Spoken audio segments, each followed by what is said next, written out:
hope you're going to have an awesome day today. Arrowverse here. Can you do me a favor? Hit the like and subscribe. Well, you had to go ahead and push that bell for notifications. Also, you can get the scoop of my newest upcoming videos. Right now, we're about to do a reaction video of top 10 movie fight scenes. You guys ready for this? It's going to have some bangers in it, I'm pretty sure. Apologies. Let me fix this frame rate. Alright, let's dive right into it. Say what you will about action movies, but there is something special about two people trying to beat the shit out of each other on screen. These are the top 10 fight scenes of all time.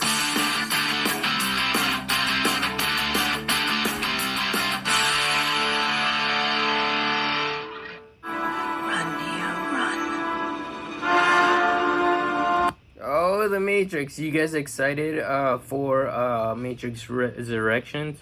I believe it comes out tomorrow, actually. Well, technically midnight tonight it comes out. But I'm not looking forward to that. I'm looking forward to something else. Another banger.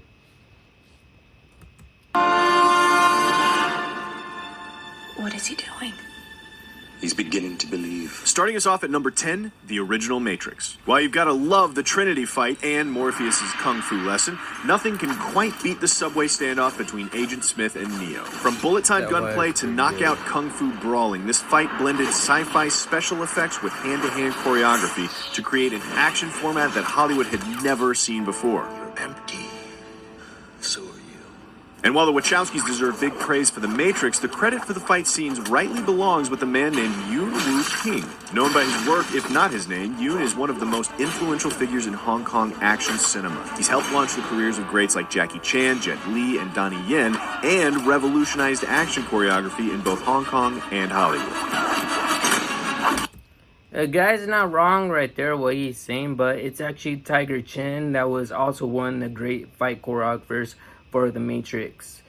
Now, Tiger Chen, basically he was Keanu Reeves' main mentor, basically I could say. It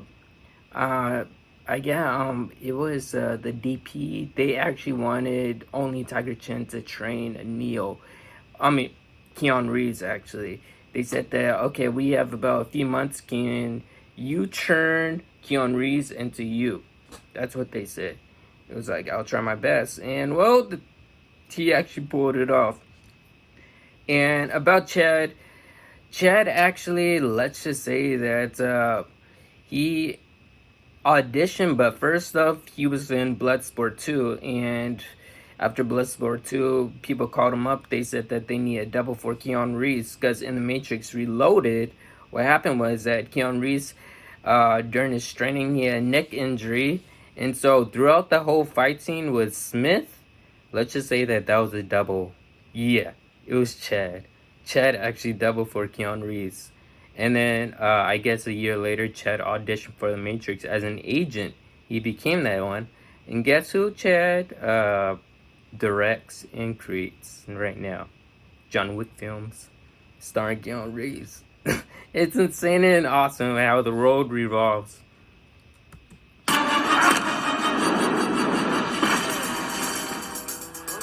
When you think of boxing scenes, it's probably the iconic final bout of Rocky that first comes to mind. And don't get us wrong, the fighting in Rocky was awesome. In all 4 original Rockies and Rocky Balboa, we don't talk about Rocky V. But for our number 9 slot, we've got to hand it to Raging Bull. Scorsese's masterpiece portrait of boxer Jake LaMotta gave us artful fight poems, more expressionistic and subjective than real, but nothing. Attention to action films recently, you may have noticed a trend for gritty, brutally real fight scenes coming from places other than Hong Kong. Most recently, The Raid turned Americans on to the insanity coming out of Indonesia and left us with a final fight between the brothers and Mad Dog that had us fooled for the real thing. But our number 8 looks back a little further to another gritty final fight with Ong Bak. Yep. A lot of parkour in there, too. The crazy mix of acrobatics and martial arts electrified audiences and introduced the world to action star Tony Jaa, choreographer Prachi. It's actually pronounced Tony Jaa, but in America they say Tony Jaa. Pinkeo, and the art of Muay Thai itself. Tony Jaa's Muay Thai is all elbows and knees, but in the best way possible, as he and his team completely avoided wires and effects for his fights. And it all leads up to a full-throttle conclusion that sees Jaa prove once and for all that there's more to the martial arts. Next up, we're looking at Jason Bourne. And while he's got some killer moves in Identity and Supremacy, our number 7 goes to his fight with Desh in the Bourne Ultimatum.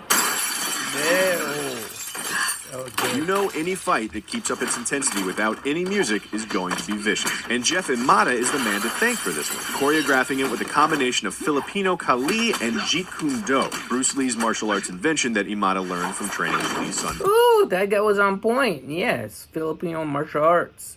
That was Jason Bourne's most iconic martial arts skills as an agent for Treadstone.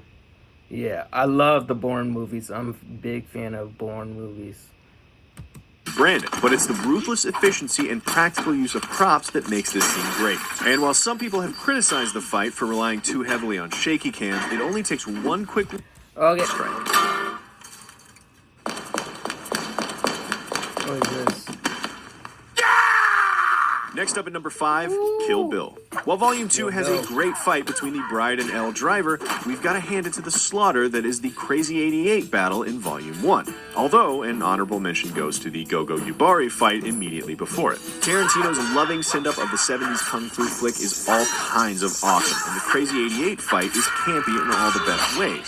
From the eye pluck, to the sound as they run up the stairs, to the very notion of the Bride fighting so many bad guys at once. But the fighting itself is top-notch, and that's thanks again to Yuen Woo-ping's world-class choreography. Women that are martial artists have my utmost respect for that. Just amazing. Fu mentions, it's probably because we picked it as our number 4. Crouching Tiger, Hidden Dragon.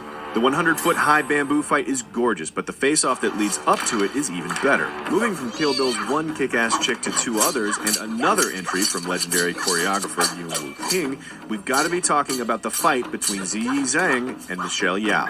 Crouching Tiger, Hidden Dragon saw Ang Lee bring wuxia action to the Hollywood mainstream, breaking records for foreign film earnings, foreign film Oscar nominations, and the only martial arts film to ever be nominated for Best Picture. And watching this fight scene, it's not hard to see why. Michelle Yeoh throws everything she has at Ziyi Zhang and her Green Destiny sword, which cuts down Yao's attempts and every weapon imaginable in rapid succession. But ultimately, Yao's superior abilities overcome Zhang's weapon, leaving us with one of the best wuxia fights of all time. Oh my goodness. This was Counting down our awesome. top 3, there's only room left for legends. And while you probably have some good guesses, our number 3 goes to a legendary fighter who isn't so well known in America. We're talking about Donnie Yen.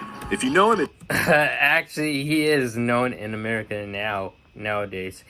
Jackie Chan is not the most.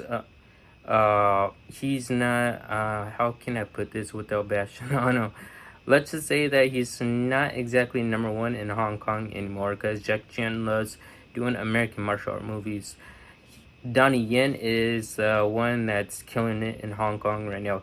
He is actually starring in John Wick 4. Yes, it's insane. John Wick 4. Don Yen is amazing. He's a badass. it's on fellow masters, northern challengers, Japanese generals, and even 10 black belts at a time. Or you might know him as Jet Li's opponent from our previously mentioned number 6 best fight ever, Hero.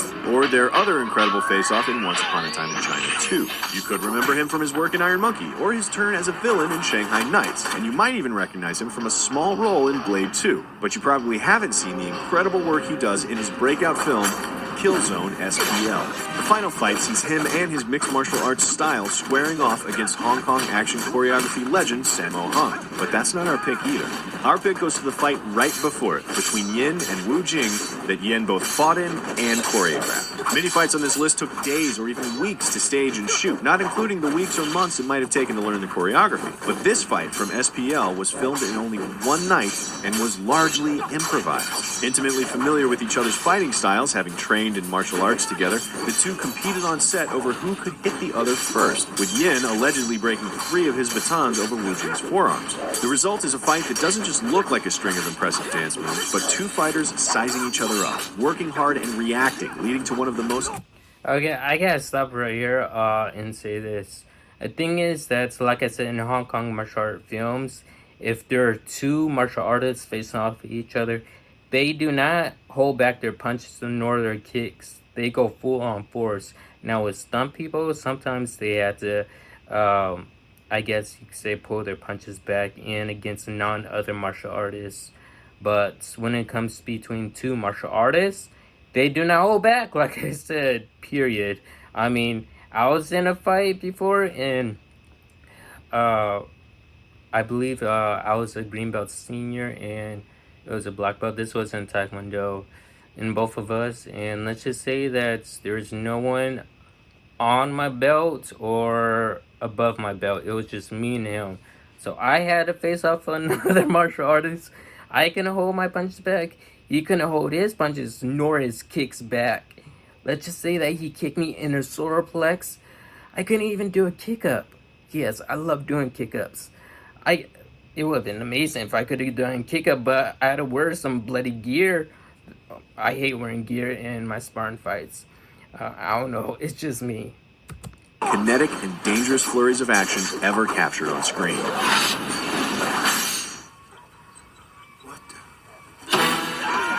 With 2 spots left, at least one of them has to go to Jackie Chan. Now, we could fill this entire top 10 with Jackie Chan fights and still feel like we've left some out, but for our number 2, there can be only one. But how to choose?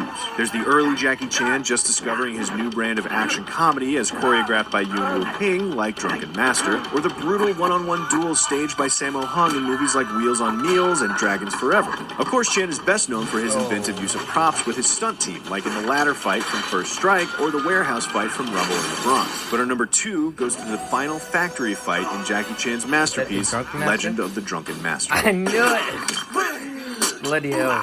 What the hell is that? You have offended my family, and you have offended the Shaolin Temple. My goodness. This guy put Bruce Lee at the top. Damn right you put Bruce Lee at the top. He is a legend. My favorite martial artist. The only martial artist that inspired me to take martial arts. Still this day, and I still take it. I turned my room into an office and a dojo. Literally, seriously. I trained every single day. Oh my goodness. If you guys want to know my martial arts, what I've done in the past. Right now, I'm thinking of taking wushu or kickboxing, either between those two. Because of COVID and stuff, there's been a lot of problems, so I've been training a lot inside my dojo. That's just me. And This was amazing. finally, I at love number this 1, fight. who else could we I love it. pick but Bruce Lee? Without the master himself, we probably wouldn't even have this list. Bruce Lee is responsible not only for originally introducing Hong Kong action movies to American audiences, but for elevating the style to a new level and inspiring today's greats. He took on a whole dojo in Fists of Fury, fought Kareem Abdul-Jabbar in Game of Death, and even Chuck Norris in Way of the Dragon. But our number 1 is Bruce Lee's fight against every Hong Kong kung fu. Oh yeah, in this fight, the underground fight in Enter the Dragon, guess who was actually one of the stunt doubles? I mean, like one of the persons that actually got their ass kicked by Bruce Lee. Jackie Chan himself.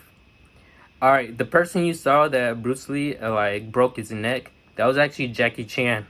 So pay attention when you watch Enter the Dragon. When you see Bruce Lee crack someone's neck, that was Jackie Chan.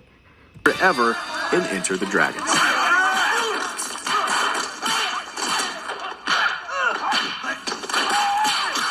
Not only is this fight a perfect example of Bruce Lee's landmark kicking, his nunchuck skills, and his ridiculously ripped abs, but it's also one of Jackie Chan's earliest roles. And while Lee's choreography certainly isn't as intricate or as polished as his successors, there's a trademark lethality to his every move that makes them look like they could actually kill you. And they probably could.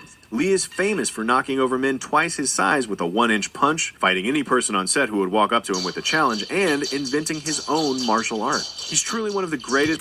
Okay, let me stop it right there. Okay, this is the end of it. I already know what he's actually going to say. Bruce Lee did not create his own martial arts. When you hear the word Jeet Kune Do, that's only a philosophy. Bruce Lee, his major in college was a philosopher. He became a philosopher. Jeet Kune Do is just another version of Wing Chun, his main martial arts. Other than that, I hope you guys enjoyed this video. If you guys are new, subscribe to the channel as always. And yes, I will see you all in the next video, of course.